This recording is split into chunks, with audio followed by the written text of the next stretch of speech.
Bab 271. Penguasaan Aula Agung. Qin Wentian merasakan tusukan nyeri tajam di ruang di antara alisnya, seolah ada energi aneh yang sedang berputar dan menggeliat di sana. Rasa sakit yang tidak biasa itu beresonansi dengan nyala lilin di dalam tubuhnya. Dalam samar-samar, Qin Wentian menyadari bahwa mata batinnya berpusat tepat di antara alis. Benang-benang emas menghubungkan nyala lilin di jantungnya dengan pusat alis tersebut, dan secara naluriah Qin Wentian memahami bahwa reaksi ini berkaitan langsung dengan kekuatan garis keturunannya. Di dalam tubuhnya, ternyata tidak hanya ada satu jenis batas garis darah. Garis darah yang dulu terasa tiran, buas, dan penuh kekerasan, yang pernah terbelenggu oleh segel, terasa seolah berasal dari makhluk purba yang sangat kuno, raja dari segala iblis dan binatang buas. Namun, bahkan garis darah yang mendominasi itu pun tunduk pada nyala lilin di jantungnya. Nyala lilin tersebut merupakan manifestasi dari garis darah lain yang juga tersembunyi di dalam dirinya, dan tingkatannya jauh lebih tinggi dibandingkan garis darah primordial itu. Dua jenis garis darah tingkat tinggi, hidup berdampingan di dalam satu tubuh. Qin Wentian bertanya dalam hati, siapakah dirinya sebenarnya? Siapakah orang tuanya? Pria parubaya yang pernah ia lihat di dalam astral being mungil itu seharusnya adalah ayahnya. Namun mengapa orang itu memecah seluruh ingatannya dan menyimpannya di dalam astral being tersebut, meninggalkannya agar Qin Wentian sendiri yang menemukannya? Pikirannya dipenuhi ribuan pertanyaan yang berputar tanpa henti, namun tak satu pun yang bisa ia pastikan kebenarannya. Ia ingin membuka mata, tetapi pada saat yang sama, ia menyadari bahwa dirinya tidak perlu melakukannya. Karena meski matanya tertutup, ia masih dapat melihat dengan jelas segala sesuatu yang terjadi di luar. Seolah-olah ia memiliki penglihatan kedua, dan semua kejadian di sekitarnya langsung terukir di dalam hatinya. Ia melihat wajah Bai Luyi yang pucat tanpa darah, hatinya mencengkeram ketakutan karena khawatir Qin Wentian telah meninggal. Ia melihat Bai Lujing yang sedang terlibat dalam pertarungan hidup dan mati dengan lawannya, serta para penjaga emas lainnya yang bertarung di medan yang sama. Namun kemudian, ia melihat ekspresi Bai Luyi tiba-tiba berubah menjadi penuh sukacita. Wajah pucatnya perlahan mendapatkan kembali rona warna, karena ia menyadari bahwa Qin Wentian telah berhenti berdarah dan luka-lukanya mulai pulih. Ia dapat merasakan aura Qin Wentian yang kembali meningkat, vitalitasnya meluap seperti mata air yang hidup kembali. Tiba-tiba, tubuh Bai Luyi menegang. Di tengah alis Qin Wentian, seberkas cahaya keemasan melesat keluar. Itu adalah sebuah mata berwarna emas yang memancarkan keagungan tak terlukiskan. Ini. Jantung Bai Luyi berdegup kencang. Namun dalam sekejap, mata emas itu kembali tertutup. Baru setelah itu Qin Wentian membuka matanya dan menatapnya. Kau sudah sadar. Bai Luyi tersenyum. Akhirnya, orang ini benar-benar terbangun. Tadi ia benar-benar ketakutan, mengira Qin Wentian tidak akan pernah sadar kembali.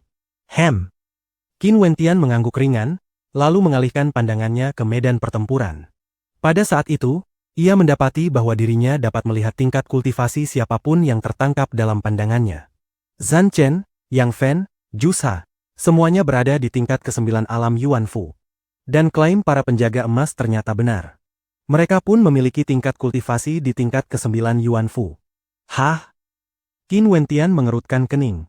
Bagaimana mungkin ini terjadi? Bukankah para penjaga emas ini seharusnya hanyalah boneka? Boneka tidak mungkin berkultivasi. Namun setelah mata ilahi emasnya aktif, Qin Wentian dapat merasakan dengan jelas bahwa para penjaga emas itu tidak memiliki batu meteor Yuan yang tertanam di tubuh mereka sebagai sumber energi. Sebaliknya, mereka memiliki kultivasi mereka sendiri. Ini hanya bisa berarti satu hal. Para penjaga ini adalah manusia, bukan boneka. Namun mengapa para kultivator Yuan Fu tingkat puncak bersedia mengubah diri mereka menjadi boneka penjaga? Qin Wentian sama sekali tidak dapat memahaminya. Pandangan Qin Wentian kemudian menyapu lantai yang dipenuhi garis-garis rune. Pada saat itu juga, pola rune yang rumit dan saling bersilangan langsung terpatri di dalam pikirannya. Ia tidak lagi perlu menggunakan persepsi hati untuk merenungkannya. Kini, satu pandangan saja sudah cukup untuk menguraikan misteri di baliknya. Setiap garis rune mewakili sebuah prasasti ilahi yang telah sempurna. Tidak peduli seberapa rumit dan saling terjalinnya pola-pola itu, Qin Wentian dapat menguraikannya hanya dengan sekali lirikan. Cahaya terang tiba-tiba berkilat di matanya, dan senyum tawa terlukis di sana. Jadi seperti ini rupanya. Ascendant itu sendiri adalah seorang ahli prasasti ilahi yang sangat luar biasa.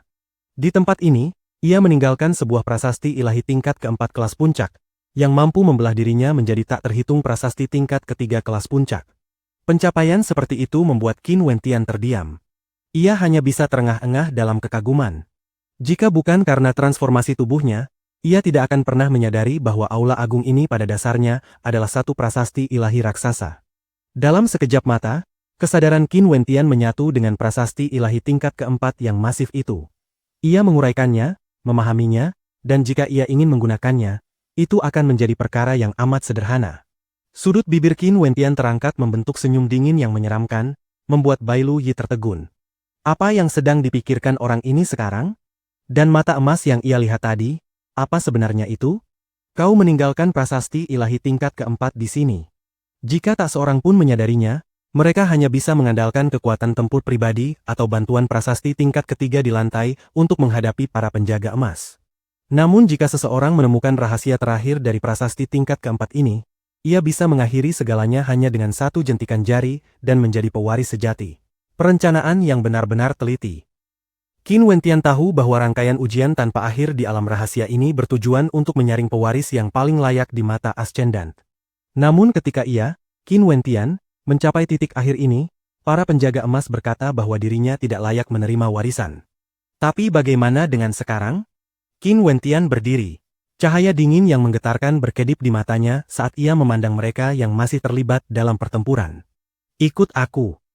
Qin Wentian tersenyum pada Bai Lu Yi. Bai Lu Yi terdiam sesaat. Kau masih ingin memperebutkan warisan? Kita sebaiknya pergi dari sini. Sambil berkata demikian, Bai Lu Yi berusaha menarik Qin Wentian pergi. Meski ia bisa merasakan perubahan samar yang terjadi pada tubuh Qin Wentian, ia tahu betul bahwa tingkat kultivasinya masih terlalu rendah. Bagaimana mungkin seorang kultivator Yuan Fu tingkat ketiga dapat bersaing dengan para anak surga dari kekuatan transenden, tak peduli seberapa berbakatnya dia? Bahkan dengan meminjam kekuatan prasasti rune, tetap mustahil bagi Qin Wentian untuk memperebutkan warisan dengan monster-monster seperti mereka. Tempat ini terlalu berbahaya. Mereka harus segera pergi. Namun Qin Wentian tetap berdiri tanpa bergerak. Ia tersenyum padanya. Percayalah padaku. Bai Lu Yi ragu. Selama ini ia selalu mempercayai Qin Wentian, tetapi kali ini, rasanya mustahil, tak peduli seberapa besar ia ingin percaya. Lagi pula, apa yang ingin dilakukan Qin Wentian terdengar terlalu tidak realistis. Bahkan kakaknya, Bai Lu Jing, yang merupakan peringkat dalam daftar takdir langit, tidak memiliki harapan untuk memperebutkan warisan. Ia hanya cukup kuat untuk bertarung seimbang dengan penjaga emas, tidak lebih. Wah, ternyata kau belum mati. Pada saat itu, suara licik Jusha terdengar. Penjaga emas yang sebelumnya menyerang Qin Wentian pun menoleh dengan terkejut. Serangan tombak terkuatnya tadi tidak benar-benar membunuh Qin Wentian? Habisi dia untukku. Ia menunjuk ke arah Jusha, memerintahkan penjaga emas lainnya. Dalam sekejap, satu penjaga emas melesat ke arah Jusha, sementara penjaga emas pertama berjalan menuju Qin Wentian. Daya pemulihan yang bagus, ujar penjaga emas itu dengan dingin. Seketika, tombak panjangnya meledak ke depan. Kali ini, tidak akan ada kesalahan. Ia akan memastikan Qin Wentian mati. Kesalahan sebelumnya adalah sebuah penghinaan. Tubuh Bai Lu Yi menegang, wajahnya memucat karena ketakutan. Namun yang ia lihat hanyalah Qin Wentian yang terus melangkah maju dengan santai. Pada saat berikutnya, ia merasakan cahaya tak terhitung jumlahnya meledak dari garis-garis rune di lantai. Raungan naga mengguncang udara. Seekor naga biru menerjang ke arah penjaga emas, disusul kapak raksasa yang membelah langit, serta hujan panah yang jatuh seperti badai. Setiap langkah Qin Wentian membangunkan satu prasasti rune di lantai. Auranya melonjak dengan kekuatan yang menjulang, tak terbendung seperti arus banjir. Ledakan dahsyat mengguncang aula. Manifestasi-manifestasi dari prasasti ilahi menyerang penjaga emas dengan kecepatan yang tak masuk akal, memaksanya terus mundur di bawah serangan gabungan itu. Mata penjaga emas itu menyempit. Apa yang sedang terjadi? Wajah penjaga emas yang sebelumnya kaku berubah drastis. Seluruh prasasti di lantai mulai menyala, menyatu satu sama lain, membungkusnya dalam cahaya menyilaukan. Bagaimana ini mungkin? Ia menatap dengan syok, tak mampu memahami apa yang terjadi. Bai Lu Yi pun terpaku. Apakah pencapaian Qin Wentian dalam dao prasasti ilahi telah melonjak ke tingkat yang lebih tinggi lagi? Mati! Penjaga emas itu mengaum, pusaran mengerikan meledak dari tombaknya, berusaha menelan Qin Wentian. Qin Wentian mendengus dingin. Dengan satu pikiran, Tubuh ular piton raksasa termanifestasi, mengorbankan diri untuk menahan serangan. Dengan pikiran lain, meteor panah bergemuruh meluncur, namun ditepis oleh penjaga emas yang memutar tombaknya dalam tarian rumit. Minggat! Dengan teriakan keras, palu kolosal menghantam tubuh penjaga emas dengan kekuatan luar biasa, melemparkannya terbang. Pertempuran itu seketika menarik perhatian semua orang. Mata Zhan Chen dan para kultivator lainnya membelalak saat menyaksikan perubahan aneh pada Qin Wentian. Cahaya prasasti semakin terang, dan seluruh aula agung bergetar, seolah beresonansi dengan Qin Wentian. Ini. Wajah Zhu Sa berubah pucat. Tanpa disadari, Qin Wentian telah menguasai aula agung ini. Kita harus membunuhnya terlebih dahulu. Zhu Sa berteriak, menunjuk Qin Wentian. Namun sebagai jawabannya, suara gemuruh yang memekakan telinga meledak. Seluruh prasasti ilahi di aula itu sepenuhnya menyatu, melahirkan sebuah lengan rasi bintang raksasa yang tak tertandingi. Apa? Semua orang terperangah. Dia mengendalikan seluruh kekuatan prasasti ilahi di aula ini. Jantung Bai Lu Yi berdegup kencang. Bahkan Ascendant itu sendiri mungkin tidak pernah membayangkan bahwa prasasti tingkat keempat yang ia sembunyikan akan diaktifkan oleh seseorang yang hanya berada di Yuanfu tingkat ketiga. Meski Qin Wentian telah berevolusi, tanpa bantuan prasasti rune yang tak terhitung jumlahnya ini, ia tetap tidak akan mampu bersaing dengan monster-monster tersebut. Namun kini, segalanya di tempat ini berada di bawah kendalinya. Kedinginan berkilat di mata Qin Wentian saat ia menatap Zhu Sa. Hanya satu tatapan saja sudah cukup membuat tubuh kultivator Yuanfu tingkat puncak itu menggigil. Tadi, Zhu Sa lah yang menyerang Qin Wentian, bahkan melukai Bai Lu Yi dengan parah. Zhu Sa pantas mati. Di udara, lengan rasi bintang itu turun dari langit, memancarkan tekanan yang menyerupai ledakan astral dari penguasa biduk langit. Sosok Zhu Sa berkilat, mundur dengan kecepatan eksplosif. Namun lengan raksasa itu langsung muncul di belakangnya, menghantam kepalanya ke tanah. Saat lengan raksasa itu terangkat kembali, yang tersisa dari Zhu Sa hanyalah genangan darah. Tak ada jasad, tak ada tulang. Ia musnah sepenuhnya. Qin Wentian kemudian mengalihkan pandangannya ke penjaga emas sebelumnya. Tatapan matanya membuat jantung penjaga emas itu bergetar tanpa sadar. Ia segera mengalihkan pandangan dan berkata dengan nada penuh hormat dan ketakutan. "Selamat. Kau telah lulus ujian. Warisan itu sekarang menjadi milikmu." Namun kata-kata itu tidak menimbulkan sedikitpun kegembiraan di wajah Qin Wentian. Sebaliknya, dingin di matanya semakin dalam. Ia telah berulang kali berhadapan dengan kematian untuk mencapai titik ini. Bahkan jika ia dianggap tidak layak menjadi pewaris, penjaga emas seharusnya membiarkan mereka pergi dengan selamat. Namun yang terjadi justru sebaliknya, mereka langsung berniat membunuh. Warisan? Qin Wentian tertawa liar dan berkata pelan, "Aku hampir mati di sini tadi, dan sekarang kau bilang aku lulus ujian. Ujian? Siapa kau hingga berani mengujiku?" Begitu suara Qin Wentian menghilang, lengan rasi bintang raksasa itu menghantam turun, menghancurkan tubuh penjaga emas itu menjadi kepingan tak bersisa. Bab 272. Warisan? Ditinggalkan. Ujian? Apakah hanya karena kalian mengakuiku, maka aku juga harus mengakui warisan ini? Sebelumnya kalian berkata aku tidak layak dan berniat membunuhku. Aku melangkah di ambang hidup dan mati, hanya untuk sekarang disebut sebagai pewaris yang layak. Qin Wentian pada saat ini bukanlah seorang pewaris. Ia memilih menjadi perampas. Karena para penjaga emas ingin menyaring pewaris yang pantas, maka ia akan merampas warisan itu secara paksa. Mereka menyaksikan dengan mata kepala sendiri bagaimana Qin Wentian memusnahkan Zhu Sa, lalu menghancurkan penjaga emas hingga berkeping-keping.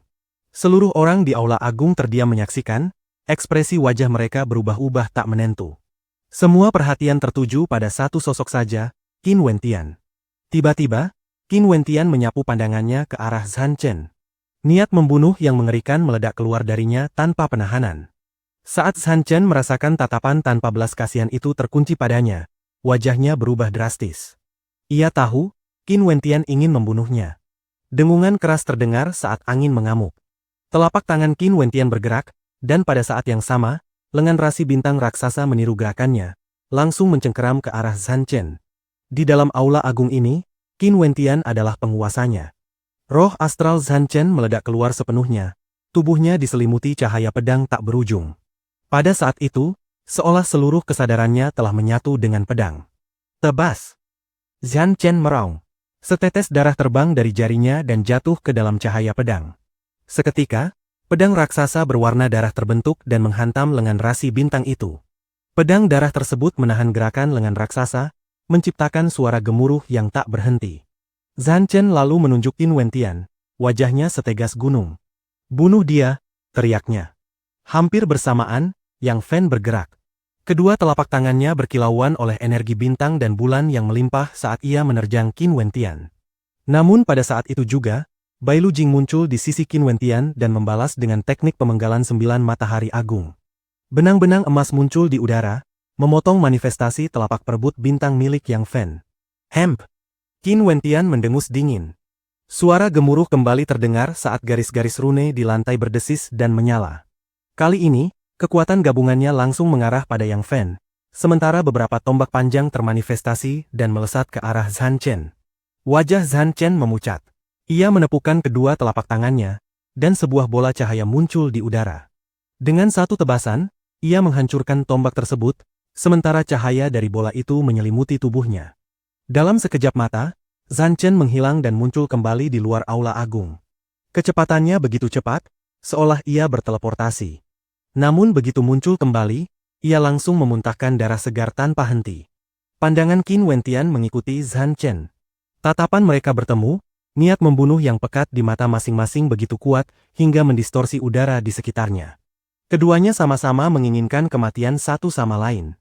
Sebagai murid pilihan dari Balai Kaisar Pil, Zhan Chen memang sulit dihadapi. Bahkan dengan bantuan formasi tingkat keempat, Qin Wentian tetap tidak mampu membunuhnya. Jika dibandingkan kekuatan individu, Zhan Chen bisa dengan mudah membunuh Qin Wentian. Bagaimanapun juga, waktu kultivasi Qin Wentian masih terlalu singkat, fondasinya belum cukup dalam. Qin Wentian kemudian mengalihkan pandangannya ke Yang Fen. Lengan rasi bintang raksasa bergerak secepat kilat ke arahnya. Wajah Yang Fen berubah buruk, ia terus mengirimkan serangan telapak tangan untuk membeli waktu. Dengan meminjam kekuatan benturan lengan rasi bintang itu, Yang Fen memperkuat teknik geraknya dan mundur keluar dari aula agung. Ia tahu, jika tetap berada di tempat yang sepenuhnya dikendalikan Qin Wentian, maka yang menantinya hanyalah kematian. Qin Wentian lalu menoleh dengan santai ke arah Hua Feng dan para anggota klan Hua. Ekspresi mereka langsung tenggelam, wajah mereka tampak sangat buruk. Tanpa ragu, mereka juga mundur dengan sukarela dan berdiri di ambang pintu aula agung, menatap Qin Wentian dengan cahaya dingin yang menusuk. Di dalam aula itu, Qin Wentian tak terkalahkan. Tak seorang pun dari mereka mampu menandinginya. Karena itu, mereka memilih menunggu di luar. Bahkan jika Qin Wentian memperoleh warisan, ia tetap harus keluar suatu hari nanti. Dan saat itu tiba, mereka akan memastikan kematiannya, tanpa meninggalkan jasad sekalipun. Para penjaga emas yang tersisa semuanya menatap Qin Wentian. Mereka paham, jika tetap tinggal, mereka hanyalah sasaran empuk yang menunggu untuk dibunuh. Desir keras terdengar. Lengan rasi bintang menyapu ke arah mereka. Salah satu penjaga emas melolong, pewaris ini memberontak. "Aku akan menahannya. Kalian semua gabungkan kekuatan untuk memanggil Raja Lapis Baja Emas." Begitu suaranya menghilang, tombak panjang di tangannya melesat seperti naga menembus awan, menghantam langsung lengan rasi bintang. Seluruh tubuhnya hampir hancur akibat benturan itu. Sementara itu, tombak-tombak panjang milik penjaga emas lainnya menembus ruang. Semuanya menusuk patung Ascendant. Suara retakan terdengar saat bagian luar patung mulai runtuh. Perlahan, seberkas cahaya emas yang menyilaukan memancar keluar. Qin Wentian menyadari bahwa di dalam patung tersebut, terdapat tubuh emas yang mirip dengan para penjaga emas, hanya saja ukurannya berkali-kali lipat lebih besar. Boneka. Qin Wentian langsung memahami perbedaannya. Para penjaga emas lainnya memiliki basis kultivasi, mereka bukan boneka sejati. Namun sosok raksasa berlapis emas di depannya adalah boneka murni. Ci. Tubuh para penjaga emas meledak satu persatu. Mereka memilih penghancuran diri, berubah menjadi berkas cahaya emas yang menembus masuk ke tubuh boneka berlapis emas itu. "Karena kau menolak menjadi pewaris, maka ikutlah kami semua menuju neraka." Itu adalah kata-kata terakhir penjaga emas yang menahan Qin Wentian. Saat cahaya emas tubuhnya menyatu ke dalam boneka, mata boneka itu terbuka dan ia berdiri. Dua gulungan kuno di tangannya diletakkan ke tanah, dan tatapan yang ia arahkan pada Qin Wentian dipenuhi aura kejam yang begitu kuat hingga udara pun terdistorsi. Dentuman keras mengguncang aula saat boneka lapis baja emas melangkah maju, Setiap langkahnya membuat tanah bergetar hebat. Mata Qin Wentian menyipit. Dugaan sebelumnya terbukti. 9 penjaga emas itu bukan boneka, melainkan manusia. Sedangkan patung yang selama ini dianggap sebagai jasad ascendant yang ditinggalkan untuk mewariskan peninggalannya, ternyata hanyalah sebuah boneka. Fakta ini cukup membuat siapapun bergidik. Qin Wentian menatap raksasa emas itu dengan pandangan jernih, seolah dapat menembus seluruh strukturnya. Di alam rahasia yang hanya bisa dimasuki kultivator Yuanfu, boneka tingkat keempat benar-benar merupakan eksistensi tak terkalahkan. Dengungan terdengar. Boneka lapis baja emas mengibaskan satu jari ke arah Qin Wentian. Seketika, ruang terpelintir, energi langit dan bumi berkumpul dan memadat menjadi panah emas yang mampu menembus segalanya. Wajah Qin Wentian berubah. Lengan rasi bintang raksasa langsung muncul di hadapannya dan menghantam ke depan. Kedua serangan bertabrakan, mengguncang aula agung. Kekuatan gabungan dari prasasti rune di lantai menyatu dengan lengan rasi bintang, melawan boneka emas itu. Namun boneka tersebut sama sekali tidak gentar. Ia terus melangkah maju, mengabaikan serangan. Dentuman dahsyat terdengar saat lengan rasi bintang mencengkeram tubuh boneka. Pada saat yang sama, sosok Qin Wentian berkilat dan ia menerjang maju dengan kecepatan eksplosif. Mata boneka memancarkan kilatan petir, langsung menembus ke dalam pikiran Qin Wentian. Qin Wentian merasakan nyeri membakar di tengah alisnya. Sesaat kemudian, seberkas cahaya terkonsentrasi juga meledak keluar dari sana, melawan kilatan mata boneka tersebut. Dalam sekejap, Qin Wentian telah berada tepat di depan boneka emas itu. Ia menempelkan kedua telapak tangannya ke tubuh boneka, senyum dingin muncul di wajahnya. Apakah boneka tingkat keempat benar-benar mengira dirinya tak terkalahkan? Telapak tangan Qin Wentian menghantam. Energi bergetar hebat, langsung menembus lapisan luar dan menghancurkan prasasti ilahi di dalam yang menjadi sumber kekuatan boneka. Sihir macam apa ini? Bagaimana mungkin Qin Wentian bisa melihat posisi dan struktur rumit dari prasasti ilahi tingkat keempat? Lokasi prasasti dalam boneka adalah rahasia mutlak para penciptanya. Bahkan jika ditemukan, menghancurkannya seharusnya nyaris mustahil. Namun hanya dengan satu serangan telapak tangan, boneka itu merasakan bahwa garis-garis rune di dalam kepalanya sedang dihancurkan. Penetralan. Pencapaian Qin Wentian dalam dao prasasti ilahi telah mencapai tingkat prasasti terbalik. Ditambah dengan evolusi persepsinya, ia bisa dengan jelas merasakan lokasi dan struktur prasasti tingkat keempat. Menetralisirnya bukanlah perkara sulit. Qin Wentian terus menghantamkan telapak tangannya. Setiap serangan diarahkan ke kepala boneka emas itu. Raungan penolakan mengguncang ruang, namun semakin lama semakin melemah, seiring dengan hancurnya prasasti ilahi di dalamnya. Beberapa saat kemudian, boneka itu kehilangan seluruh tenaga. Ia tak mampu lagi berdiri dan akhirnya berlutut. "Kau akan mati dengan mengenaskan," teriaknya. Qin Wentian mengabaikannya. Kata-kata tak lagi berarti. Ia mempercepat serangannya hingga sisa kesadaran terakhir benar-benar lenyap. Boneka itu berubah menjadi benda tanpa pemilik, lalu disimpan Qin Wentian ke dalam cincin penyimpanan. Sejak saat itu, boneka tingkat keempat itu menjadi miliknya. Qin Wentian melangkah dengan santai menuju dua gulungan kuno di tanah. Ia mengambil salah satunya dan menenggelamkan kesadarannya ke dalamnya. Gulungan kuno ini berisi pemahaman dao prasasti ilahi milik tuan ini, serta berbagai formasi dan prasasti yang aku ciptakan sendiri. Mulai hari ini, semua itu diwariskan kepadamu. Suara kuno bergema di benaknya, diiringi munculnya berbagai formasi dan prasasti yang sangat kuat. Qin Wentian tersenyum dan membuka gulungan kedua. Gelar tuan ini adalah ascendant unsur emas. Sejak muda, jalur kultivasiku penuh rintangan. Namun langit tidak meninggalkan mereka yang berjuang. Dengan keberuntungan, aku memperoleh teknik kultivasi yang menentang surga. Gulungan kuno unsur emas ini berisi seni kultivasi yang memungkinkan tubuh menjadi emas tak hancur. Jika berhasil menguasainya, tubuhmu akan setara dengan senjata ilahi, mampu menyapu seluruh Grensia tanpa hambatan, mencapai puncak eksistensi. Tuan ini akhirnya dikepung dan dilukai oleh musuh, dan berakhir di tempat ini. Dengan napas terakhirku, aku memilih meninggalkan warisan bagi generasi mendatang. Jika pewaris yang ditakdirkan lulus semua ujianku dan menerima warisan ini, ada 3 hal yang harus diingat. Pertama, teknik ini tidak boleh diberitahukan kepada siapapun, termasuk tetua, leluhur sekte, atau klanmu. Dahulu, yang melukaiku justru mereka yang kusebut keluarga. Kedua, teknik ini sangat tiran. Selama kultivasi, perubahan abnormal bisa terjadi. Hanya mereka yang memiliki kehendak tak tergoyahkan, yang terkuat di antara yang kuat, mampu menguasainya. Ketiga, jangan pernah biarkan siapapun tahu bahwa kau mengultivasi teknik rahasia ini. Jika musuh-musuhku mengetahuinya, kematianmu tak terelakkan. Jika suatu hari kau berhasil memasuki alam fenomena langit, barulah kau boleh menyelidiki identitas musuhku. Jika kau memiliki hati untuk itu, jadilah pedang balas dendam bagiku. Suara itu perlahan memudar. Mata Qin Wentian memancarkan cahaya tajam. Gulungan kuno unsur emas, teknik menentang surga, bisa dikultivasi, namun harus disembunyikan sepenuhnya dari orang lain. Cahaya dingin menyebar dari mata Qin Wentian. Sekali lagi, ia teringat 9 penjaga emas sebelumnya. Mereka bukan boneka sejati, melainkan manusia hidup. Adik Qin, selamat atas perolehan warisan Ascendant. Tawa keras Old First terdengar. Old First, Bai Lu Jing, dan Bai Lu Yi masih berada di dalam aula agung. Qin Wentian tersenyum pada Old First. Ia lalu berjalan ke pintu aula, menatap para kultivator di luar. Perselisihan kita di alam rahasia ini semata-mata demi warisan ini. Sekarang warisan itu ada di tanganku. Aku tahu kalian semua ingin membunuhku untuk merampasnya.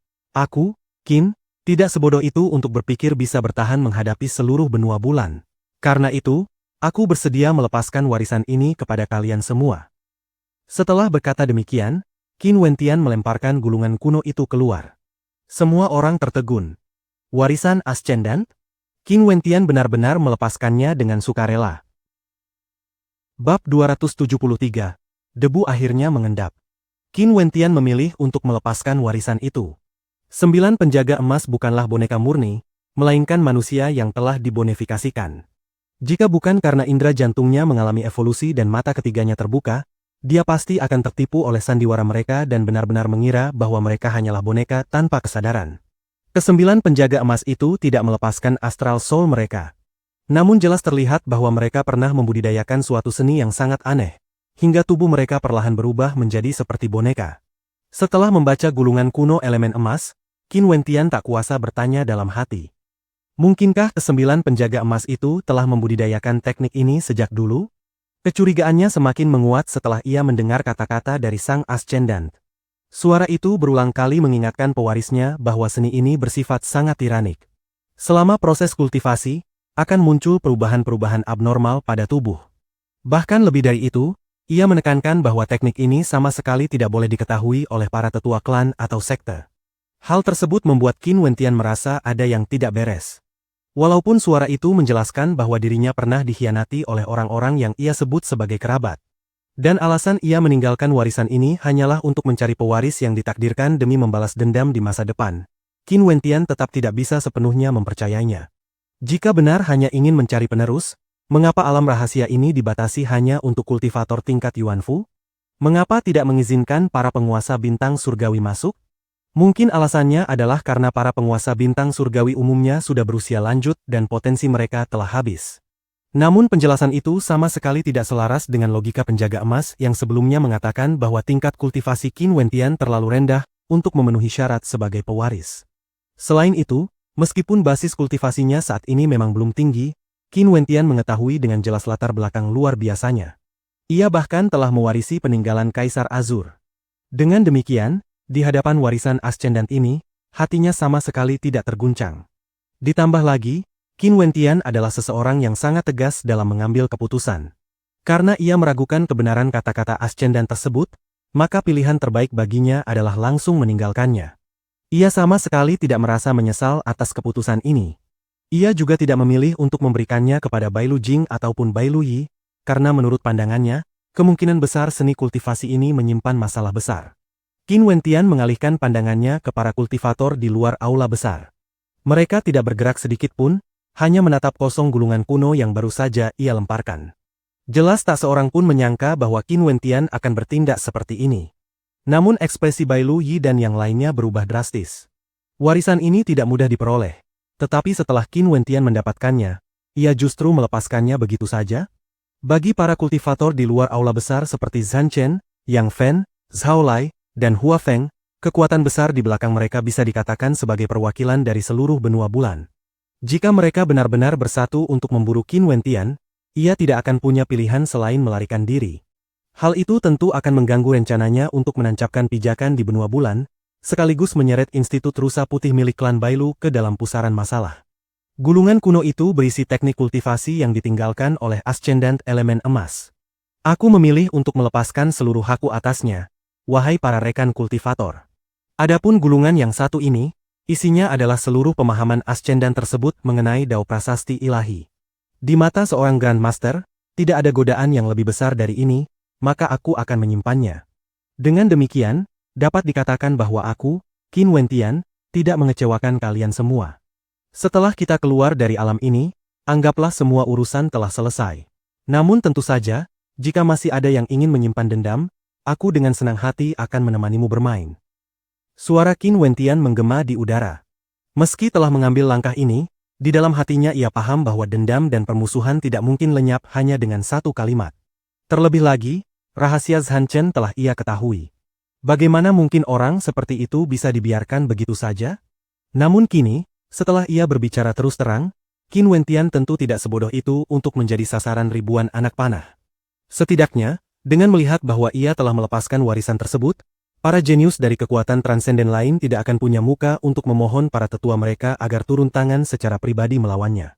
Usai berkata demikian, Qin Wentian mengibaskan lengan bajunya. Pintu aula besar langsung tertutup dengan dentuman keras. Ia tak lagi peduli pada pertumpahan darah yang sudah ia duga akan segera terjadi di luar tembok aula ini. Mata para kultivator di luar aula memancarkan cahaya tak dikenal saat mereka menatap gulungan kuno itu. Jadi, gulungan ini benar-benar berisi teknik kultivasi Ascendant Elemen Emas. Teknik kultivasi itu milikku. Zhao Lai melangkah maju. Sebilah sabit api muncul di tangannya, suhunya begitu tinggi hingga udara di sekitarnya terasa terbakar. Sambil tertawa liar, ia melesat menuju gulungan kuno itu. Begitu ia bergerak, yang lain pun tersadar dari keterkejutan mereka dan langsung bereaksi. Yang Fan mengulurkan kedua telapak tangannya. Sebuah cetakan telapak raksasa muncul di udara, melesat sambil bersiul, berniat merebut gulungan tersebut. Berhenti! Zhao Lai menebas ke bawah dengan sabitnya. Kekuatan tebasan itu begitu dahsyat hingga ruang seakan terbelah. Di saat yang sama, Zhan Chen dan Hua Feng pun ikut bergerak. Mereka dapat merasakan kebenaran dari kata-kata Qin Wentian. Warisan itu pasti nyata. Jika gulungan tersebut palsu, kebenarannya akan terungkap cepat atau lambat. Saat itu tiba dan mereka telah keluar dari alam rahasia, Qin Wentian pasti akan diburu sampai ke ujung bumi. Ada kemungkinan 80% bahwa gulungan kuno itu memang asli. Namun tepat pada saat itu, seluruh ruang mulai bergetar hebat. Para penjaga emas pernah mengatakan bahwa begitu warisan diperoleh, ruang ini akan mulai runtuh. Di udara, badai angin mengamuk. Patung Ascendant itu mulai retak dan hancur berkeping-keping. Retakan demi retakan muncul di ruang sekitarnya. Seluruh alam ini sedang runtuh. Aula besar tempat Qin Wentian berada pun turut berguncang hebat. Bailu Yi mendongak, menatap aula yang bergetar, lalu bertanya, apa yang harus kita lakukan? Waktunya pergi, jawab Qin Wentian singkat. Ia bergerak ke arah berlawanan dari pintu masuk aula besar, menghantam dinding dan menerobos keluar. Sosoknya bersama mereka yang mengikutinya segera menghilang dari pandangan. Badai angin semakin menggila. Pasir keemasan beterbangan dan menghantam wajah, membuat mata nyaris tak bisa dibuka. Ruang ini akan segera hancur, tapi seharusnya tidak sampai mengancam nyawa. Teriak Bailu Jing di tengah deru angin, berusaha meraih Bailu Yi. Namun kekuatan badai terlalu besar. Mereka hanya bisa terombang-ambing mengikuti arus angin. Qin Wentian memejamkan mata, mengamati sekeliling dengan indera jantungnya. Namun tak lama kemudian, hatinya bergetar hebat. Sial, gumamnya pelan.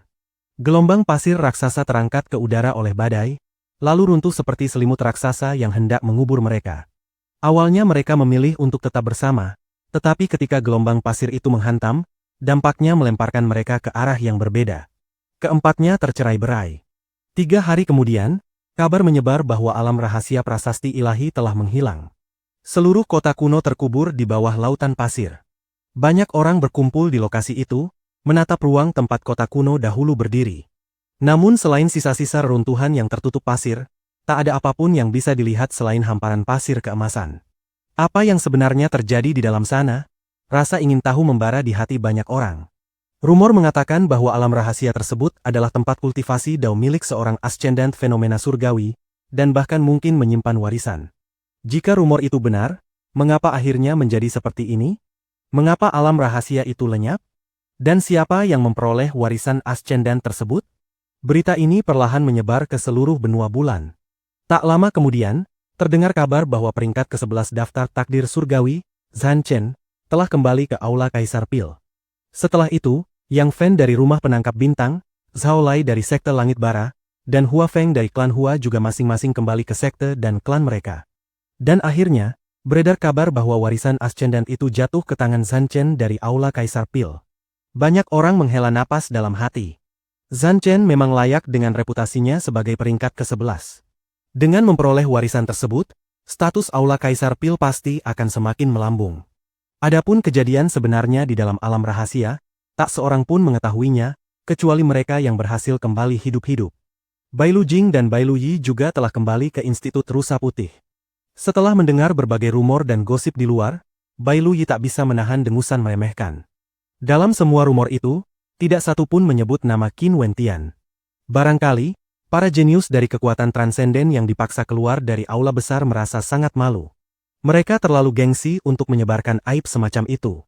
Setiap jenius tersebut memiliki basis kultivasi puncak Yuanfu, namun harus bergantung pada seorang prasasti Yuanfu tingkat 3 untuk bisa masuk ke aula besar. Dan kemudian, prasasti yang sama itu justru memaksa mereka mundur dari pertempuran dan merebut warisan seorang diri. Lebih menyakitkan lagi, mereka diberi kesempatan kedua untuk memperebutkan warisan itu, tetapi hanya karena Qin Wentian secara sukarela melepaskannya. Bahkan Zhan Chen sampai terluka dalam pertumpahan darah berikutnya.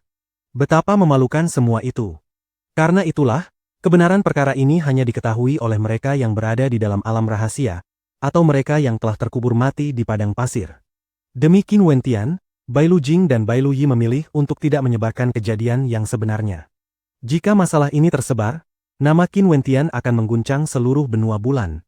Namun pada saat yang sama, hal itu juga akan menyeretnya ke pusat perhatian dan menjadikannya sasaran berbagai kekuatan. Dan jangan dilupakan, meskipun ia telah melepaskan teknik kultivasi, ia masih memegang gulungan prasasti ilahi itu. Sebuah gulungan kuno yang berisi pemahaman seorang ascendant fenomena surgawi, adalah harta tak ternilai di mata para Grandmaster prasasti ilahi. Bagaimana jika para Grandmaster peringkat 4 turun tangan melawannya?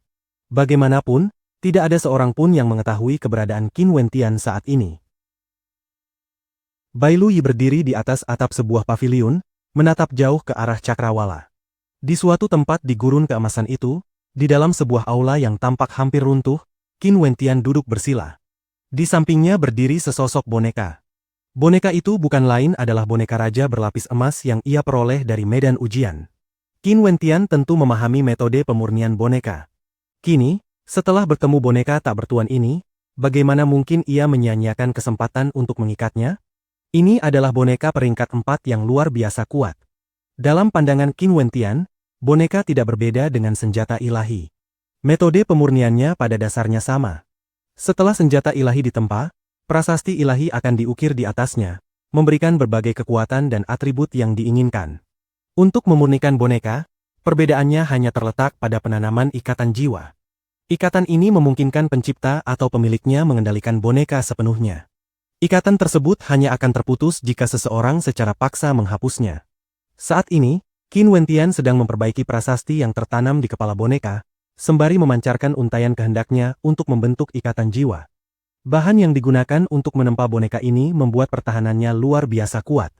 Kecuali ia bertemu penguasa bintang surgawi yang sangat kuat, ikatan jiwa yang ia ciptakan tidak akan mudah dihapus. Tentu saja, pengecualiannya adalah jika lawannya mampu mengabaikan pertahanan luar sekaligus memiliki pemahaman dao prasasti ilahi yang amat tinggi. Setelah beberapa saat, boneka raja berlapis emas itu akhirnya berdiri tegak. Matanya berkilau dengan cahaya emas, memancarkan aura seolah tatapannya saja sudah cukup untuk menembus jiwa orang lain. Senyum tipis melintas di mata Qin Wentian saat ia menyimpan boneka itu ke dalam cincin penyimpanan. Karena ikatan jiwa telah terbentuk, ia dengan mudah memasukkan boneka tersebut ke dalam cincin ruangnya. Jika boneka itu masih berada di bawah kendali para penjaga emas, ia hanya bisa menyimpannya setelah menghapus sisa ikatan jiwa mereka sepenuhnya. Qin Wentian tidak terburu-buru pergi setelah berhasil memurnikan boneka itu. Ia kembali memejamkan mata, merasakan perubahan yang terjadi pada tubuhnya. Saat kelopak matanya tertutup, cahaya terang memancar dari pusat dahinya. Mata ketiganya terbuka, berwarna emas cemerlang. Segala sesuatu yang berada dalam jangkauannya tercetak jelas ke dalam pikirannya, terukir jauh di dalam hatinya. Ketika ia membuka mata kembali, ekspresinya berubah drastis. Cahaya emas meledak dari ketiga matanya, di dalamnya terkandung kehendak sebuah mandat. Tatapannya kini mampu melepaskan kehendak mandat yang telah ia pahami. Bab 274. Keturunan Di. Setelah peristiwa di alam rahasia, berbagai kekuatan besar di benua bulan kembali memasuki masa damai seperti sebelumnya. Tentu saja, kekuatan-kekuatan yang tidak mencapai tingkat transenden tidak memperoleh apapun, bahkan justru menelan kerugian besar. Tingkat bahaya di alam rahasia kali ini belum pernah terjadi sebelumnya. Bahkan kekuatan transenden pun kehilangan banyak kultivator Yuanfu tingkat puncak mereka. Menurut beberapa penyintas yang kembali belakangan, mereka baru menemukan jalan keluar setelah alam rahasia itu runtuh. Jika bukan karena hancurnya medan ujian, mereka mungkin masih akan terperangkap di dalam formasi-formasi tersebut. Dan di mata publik, Aula Kaisar Pil tanpa diragukan lagi menjadi pihak yang menang. Karena hanya jenius dari Aula Kaisar Pil yang dikabarkan memperoleh warisan Ascendant. Topik ini menjadi bahan perbincangan tanpa henti di seluruh benua bulan. Zhan Chen sendiri adalah sosok yang menduduki peringkat ke-11 dalam daftar takdir surgawi, hanya selangkah dari 10 besar. Kini setelah memperoleh warisan tersebut, Aula Kaisar Pil semakin menjunjung tinggi kedudukannya. Banyak orang berspekulasi kapan ia akan menantang peringkat atas dan menerobos masuk ke 10 besar daftar takdir surgawi. Meski hanya terpaut satu peringkat antara posisi ke-11 dan ke-10, perbedaan status yang dibawa bisa dikatakan bagaikan langit dan bumi. Namun Zhan Chen sama sekali tidak ikut merasakan kegembiraan itu. Sebaliknya, wajahnya justru menyeratkan sisa-sisa rasa sakit dan duka. Zhan Chen, semua ini sudah takdir. Jangan terlalu larut dalam kesedihan. Biarkan semuanya berlalu bersama angin, ujar gurunya, berusaha menghibur. Bagaimanapun juga, kematian King Yu terjadi karena ketidakmampuanku sendiri. Aku tidak cukup kuat untuk melindunginya, ratap Zhan Chen. Namun seketika itu juga, sorot matanya memancarkan cahaya dingin yang menusuk. Dengan suara berat ia melanjutkan, aku bertanggung jawab atas setengah dari kematian King Yu. Sedangkan setengah lainnya. Itu semua karena prasasti itu. Jika bukan karena dia, King Yu tidak akan mati di dalam formasi. Orang itu. Aku harus membunuhnya dengan tanganku sendiri. Hutang darah hanya bisa dibayar dengan darah. Niat membunuh di mata Zhan Chen begitu nyata. Itu adalah niat membunuh yang ditujukan kepada Qin Wentian. Ia harus mati. Bahkan jika ia mengabaikan fakta bahwa Qin Wentian telah menyaksikan rahasianya secara langsung, masih ada penghinaan besar lain yang tak bisa ia telan. Luka parah yang ia alami di medan ujian, dirinya yang dipukul keluar dari aula besar, dan akhirnya dipermalukan dengan diberi warisan. Semua itu telah mengunci takdir Qin Wentian. Qin Wentian mungkin telah membuang warisan itu, tetapi Zhan Chen hampir kehilangan setengah nyawanya demi memperolehnya. Pada akhirnya, ia hanya berhasil kembali ke aula Kaisar Pil dengan susah payah. Bagaimana mungkin ia akan membiarkan Qin Wentian hidup? Bagus. Memiliki tekad seperti ini. Balas dendam untuk King Yu dengan tanganmu sendiri, jawab gurunya dengan tenang. Guru, paman guru, aku masih ada urusan. Mohon pamit lebih dulu. Pada saat itu, suara lembut seorang gadis cantik menyela, membuat pandangan Zhan Chen tertuju padanya. Mo Qingcheng, murid dari bibi gurunya, Luo He. Bakatnya benar-benar luar biasa. Sejak tiba di sini, baik kultivasi maupun seni alkimianya meningkat dengan kecepatan mencengangkan. Terlebih lagi, Luo He sangat memanjakannya. Ia tidak pelit soal sumber daya, bahkan pil obat yang sangat berharga pun diberikan begitu saja kepada Mo Qingcheng. Baik, pergilah. Zhan Chen, antarkan dia. Luo He mengangguk ringan. Tidak perlu. Kakak Zhan Chen masih harus berkultivasi, tak perlu membuang waktu untukku. Suara Mo Qingcheng tetap sedingin biasanya. Sikapnya membuat siapapun yang ingin mendekat merasa seolah terpisah ribuan mil.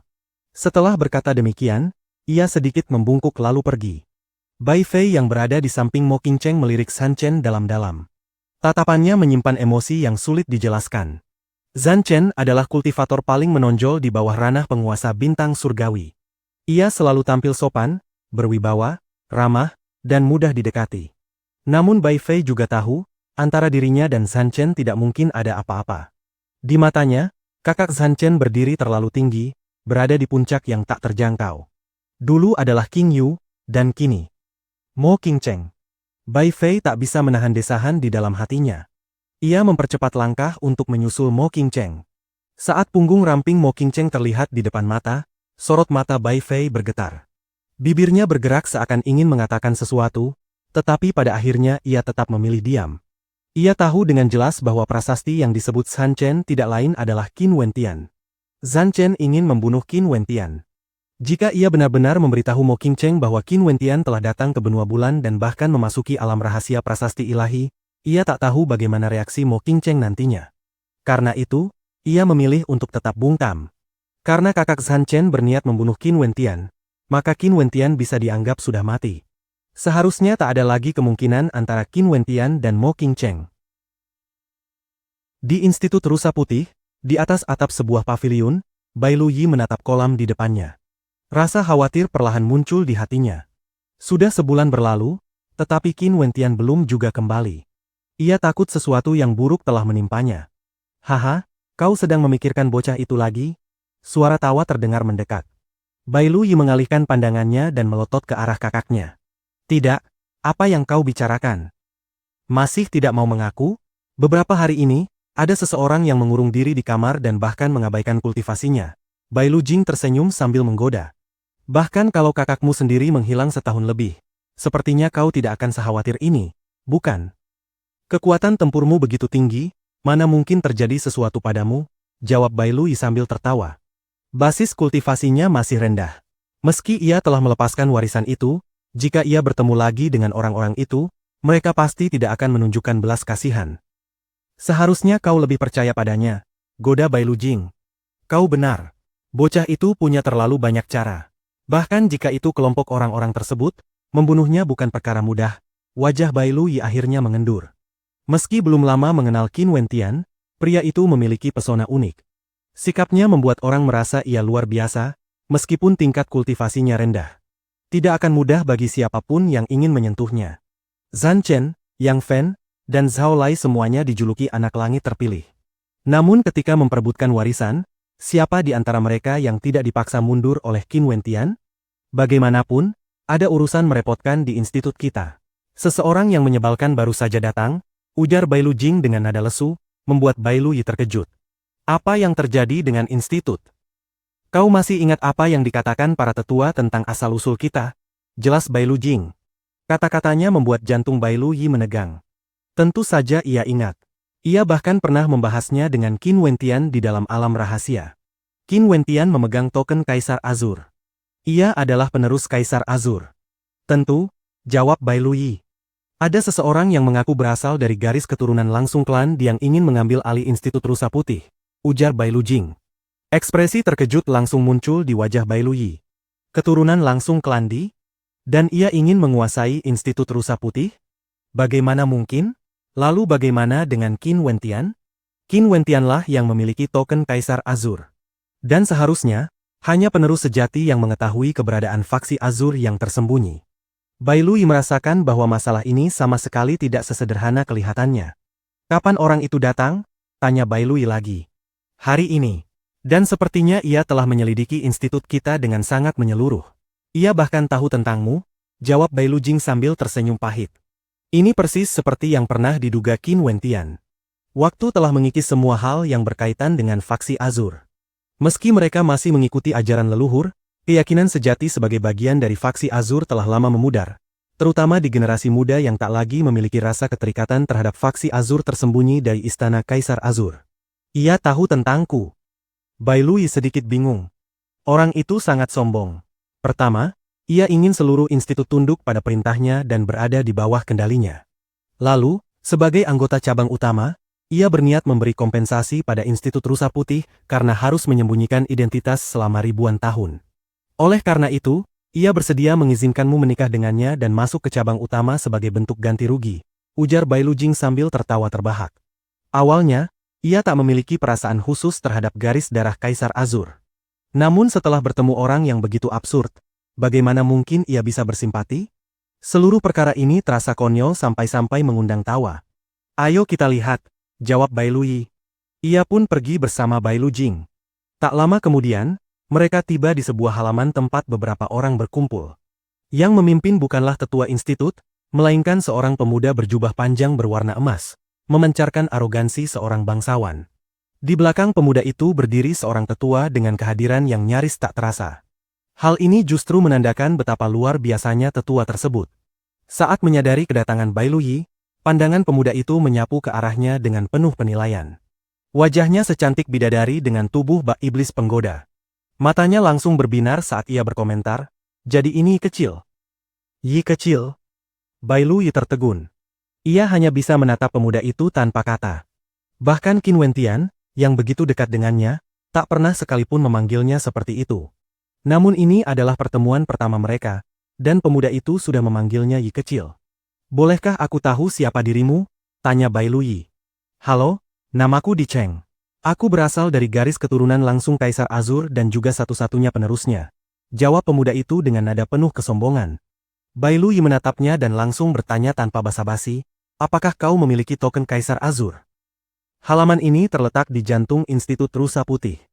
Keamanannya tak perlu diragukan, karena hanya anggota inti yang boleh masuk. Karena itu, Bai Luyi tidak takut membocorkan rahasia, sebab semua yang hadir di sini sudah mengetahui asal-usul institut. "Untuk saat ini, token Kaisar Azur tidak ada di tanganku," jawab Di Cheng. Ia jelas tidak menyangka Bai Luyi akan bertanya secepat itu. "Kalau begitu, dengan hak apa kau mengatakan bahwa kau adalah penerus Kaisar Azur?" balas Bai Luyi dingin. Diam-diam Bai Luyi menghembuskan napas lega ketika Di Cheng tidak bisa mengeluarkan token Kaisar Azur. Ia sepenuhnya mempercayai Qin Wentian. Keberadaan cabang tersembunyi faksi Azur adalah rahasia mutlak, hampir tak mungkin diketahui orang lain. Ia benar-benar takut jika pemuda di hadapannya mengeluarkan token tersebut, yang berarti Qin Wentian telah berbohong padanya. Namun karena Di Cheng tidak memilikinya, hal ini justru menunjukkan bahwa identitas pria ini kemungkinan besar palsu. "Hehe," Di Cheng tertawa kecil. Seiring berjalannya waktu, setelah begitu banyak badai dan perubahan, token itu telah lama hilang. Namun garis keturunan lain dari Kaisar Azur tak perlu lagi bersembunyi. Sebagai anggota garis utama, aku berharap Institut Rusa Putih mengikuti ajaran leluhur dan mendukungku, agar kita bisa bangkit dan berjaya kembali. "Kau bilang kau adalah penerus, lalu kami harus percaya begitu saja?"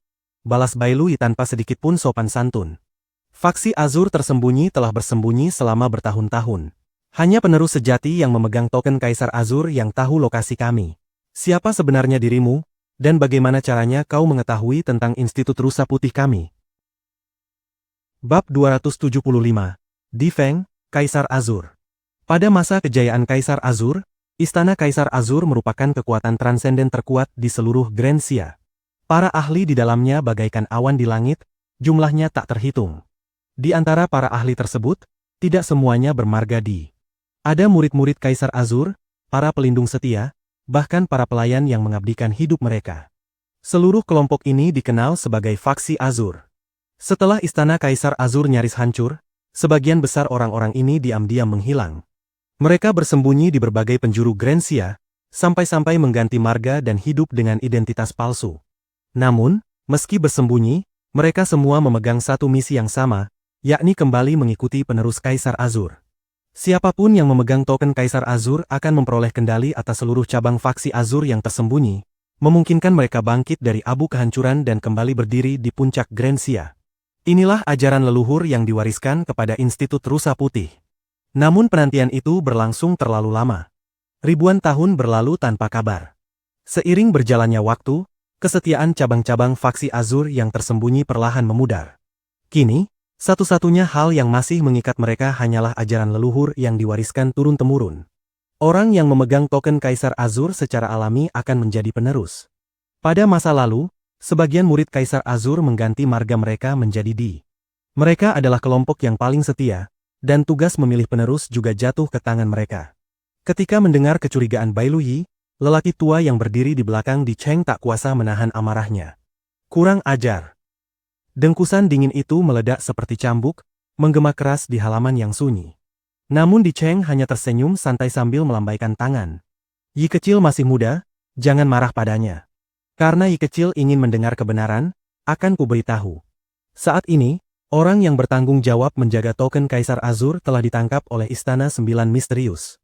Mungkin dia sudah mengaku di bawah siksaan.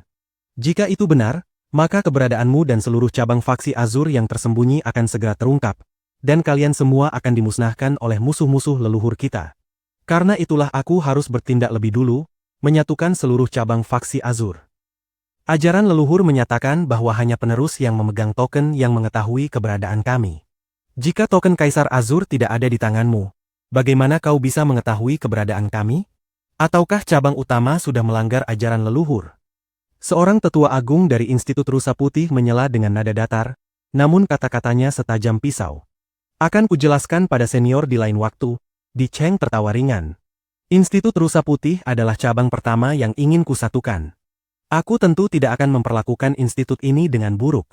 Di masa depan, Yi kecil akan menjadi istriku, dan Institut Rusa Putih dapat menjadi salah satu kekuatan utama dalam faksi Azur yang tersembunyi.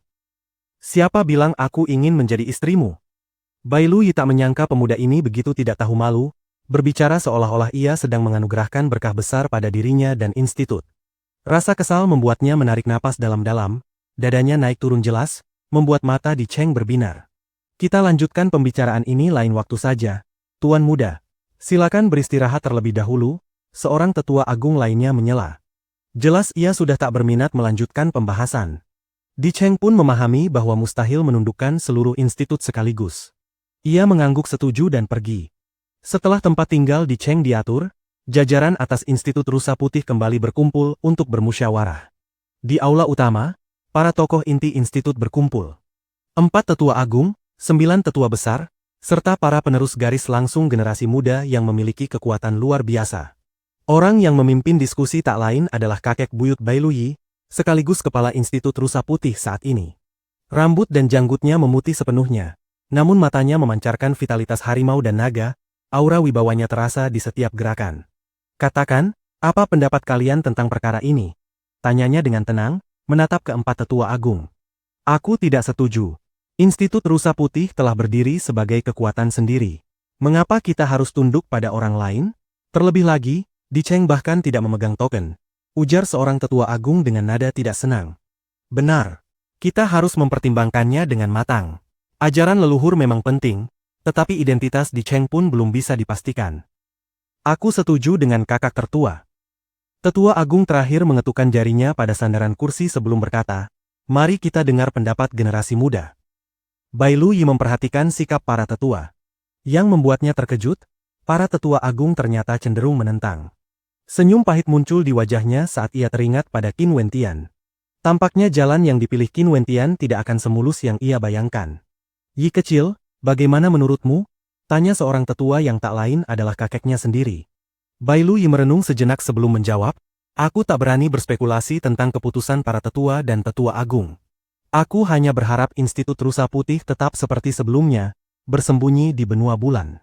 Ketika penerus sejati benar-benar muncul, membuktikan identitas dan kekuatannya, barulah kita mengikutinya untuk bangkit kembali di puncak Grand Xia. Jika penerus itu tak pernah muncul, maka tak perlu ada pembahasan lebih lanjut. Banyak tetua terdiam sejenak, lalu senyum muncul di wajah mereka. Kita sudah tua dan pikun. Satu kalimat dari gadis kecil ini justru merangkum inti persoalan. Kakek buyut Bai Lu Yi tersenyum. Dia benar. Jika penerus itu benar-benar memiliki kemampuan untuk menghidupkan kembali istana Kaisar Azur, aku tidak keberatan, tambah seorang tetua agung. Setelah semua menyampaikan pendapat, Bai Lu Yi menyadari bahwa sebagian besar anggota inti sebenarnya ingin Institut Rusa Putih kembali menampakkan hubungan mereka dengan Istana Kaisar Azur dan bangkit kembali di Grand Xia. Yi kecil, kau sudah mendengar pendapat mereka.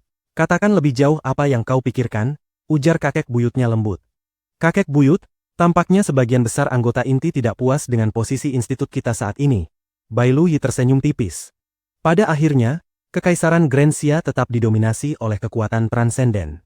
Meskipun Institut Rusa Putih kuat, kenyataannya 4 kekuatan transenden di benua bulan diam-diam terus menekan kita, jawab sang kepala institut. Kalau begitu, karena mayoritas merasa tidak puas, berarti kita harus mencari kesempatan.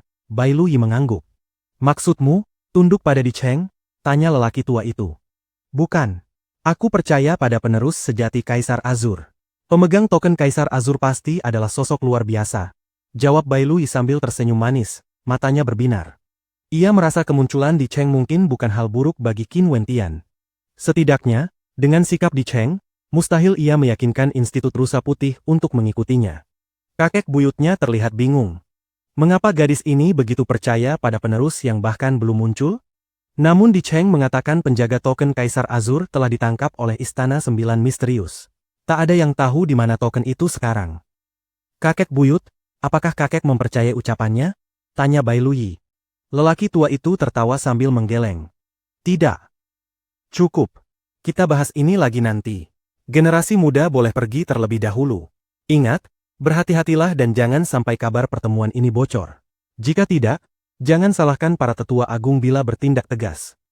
Nada suaranya mengandung peringatan. Masalah ini menyangkut kelangsungan hidup Institut Rusa Putih. Lebih baik berhati-hati daripada menyesal. Setelah Bai Luyi dan yang lainnya pergi, Institut Rusa Putih tetap bersikap sopan kepada Di Cheng, setidaknya di permukaan. Mereka percaya Di Cheng memang keturunan klan Di, jika tidak, mustahil ia mengetahui begitu banyak rahasia. Namun, meski disambut dengan keramahan, Di Cheng dapat merasakan bahwa Institut Rusa Putih sama sekali tidak berniat tunduk padanya. Bahkan setelah itu, ia tak pernah mendapat kesempatan bertemu lagi dengan para tetua agung. Meski begitu, dengan wajah setebalnya tembok kota, Di Cheng tetap mondar-mandir di institut dan kerap mencari kesempatan mendekati Bai Luyi. Tingkah lakunya membuat banyak anggota inti mengernyit. Bahkan jika ia keturunan klan Di, bagaimana mungkin klan itu memilih orang seperti ini sebagai penerus? Barulah setelah kedatangan seorang pemuda lain, Institut Rusa Putih menyadari bahwa dugaan mereka benar. Pendatang baru itu bernama Di Feng. Sikap dan pembawaannya bagaikan langit dan bumi jika dibandingkan dengan Di Cheng. Tenang, terkendali, memancarkan wibawa seorang pemimpin sejati. Ia sungguh luar biasa. Bukan hanya itu, kekuatan tempurnya berkali-kali lipat lebih tinggi daripada Di Cheng. Sejak kedatangannya, Di Cheng menahan sikapnya. Ia tak lagi berani memamerkan identitasnya sebagai penerus. Hal itu berbicara banyak bagi Institut Rusa Putih. Di Fenglah penerus sejati yang dipilih klan Di. Membandingkan Di Cheng dan Di Feng, para anggota inti tak bisa menahan perasaan kagum.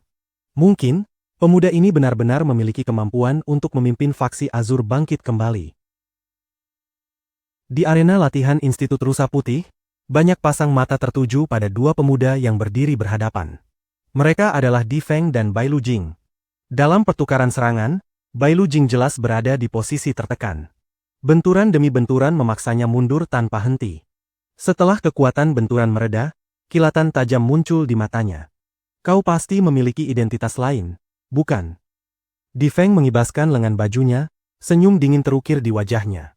Saudara Jing memiliki kekuatan luar biasa. Aku yakin peringkatmu akan naik dalam pembaruan berikutnya. Ya, kau benar. Aku memang memiliki gelar lain. Aku juga dikenal sebagai Kaisar Azur. Kaisar Azur, Kaisar Langit Azur, gumam Bai Lujing. Seperti yang kuduga, hari ini barulah aku benar-benar memahami makna tersembunyi di balik nama Kaisar Azur. Para tetua yang menyaksikan tersentak. Pemuda ini ternyata adalah Kaisar Azur. Kaisar Azur. Bai Luyi tertegun. Peringkat kelima dalam daftar takdir langit memang bernama Kaisar Azur. Nama Kaisar Azur menggema di seluruh Grand Xia. Namun siapa sangka, nama aslinya adalah Di Feng. Kaisar Azur, gumam kakek Bai Luyi. Kini ia memahami makna yang tersirat dalam nama itu. Hanya saja, sosok sebesar Kaisar Azur ini justru tidak menerima warisan maupun token Kaisar Azur. Ini juga menjadi salah satu penyesalan Di Feng. Bukan karena ia kurang kuat, melainkan karena lingkungan tempat ia tumbuh. Sejak kecil, ia mengikuti gurunya berkelana. Ketika kembali, semuanya sudah terlambat. Ia telah menembus alam Yuanfu dan tak lagi memenuhi syarat untuk mengikuti ujian Akademi Bintang Kaisar yang dipimpin Di. Namun Di Feng sama sekali tak mempedulikannya. Bahkan tanpa token Kaisar Azur, ia tetap akan menjadi pemimpin faksi Azur. Yi kecil, menurutmu apakah pemuda ini memiliki kemampuan untuk memimpin faksi Azur kembali ke kejayaannya? Tanya kakek Bai Luyi sambil tersenyum. Pertanyaan itu membuat ekspresi Bai Luyi seketika berubah. Sebuah pikiran tiba-tiba muncul di benaknya. Mungkinkah semua ini sudah direncanakan? Klan Di terlalu cerdas. Mereka mengirim Di Cheng terlebih dahulu, membuat semua orang memiliki kesan buruk. Setelah itu, mereka mengirim Di Feng, peringkat kelima dalam daftar takdir langit. Kontras yang begitu mencolok ini pasti membuat Di Feng memperoleh pengakuan banyak pihak. Bai Luyi masih memikirkan jawabannya, ketika tiba-tiba seseorang bergegas menghampirinya dan melapor, Nona Bailu, Qin Wentian telah kembali. Bailu tertegun, lalu senyum cerah merekah di wajahnya. Pemuda itu akhirnya kembali.